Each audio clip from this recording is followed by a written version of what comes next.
నీలో ప్రేమ ఉందా లేదా, నీ తోటి వారి ప్రేమ ఉందా లేదా. ఎప్పుడు ఎవరిని ప్రేమిస్తుందో చెప్పాను కదా, మనం ప్రేమించమని ప్రేమిస్తాం మనందరం కూడా.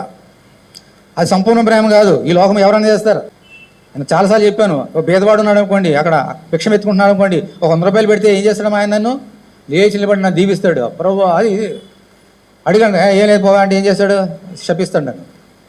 అది ఎవరైనా చేస్తారు, భిక్షకులకు చేస్తారు. అది ప్రేమ కాదు. అది మనం ద్వేషించే వారిని, మనం అంటే ఇష్టం లేని వారిని కూడా మనం ఏం చేయాలమ్మా? ప్రేమించాలి. అది నిజమైన ప్రేమ. అప్పుడు సంపూర్ణం అవుతాం. ఇతరులు ద్వేషిస్తే మనం వారిని ద్వేషించి, ఇతరులు తిడితే మనం 10 తిట్టి, మనం 1 కొడితే మనం 10 కొడితే మన సంపూర్ణం కాదు. బైబిల్ దేవుని వాక్యం అలా చెప్పడం లేదు. తండ్రి వీరేమి చేస్తున్నారో వీరు ఎరుగురు కనుక వీరిని క్షమించి, ఎవరు చంపేస్తున్నారో వారిని ప్రేమించాడు యేసయ్య. అది సంపూర్ణమైన ప్రేమ. ఆయన సంపూర్ణుడు కాబట్టి ఈరోజు మనం నేర్పిస్తున్నారు. నీలో సంపూర్ణంగా ఆ ప్రేమ ఉందా లేదా?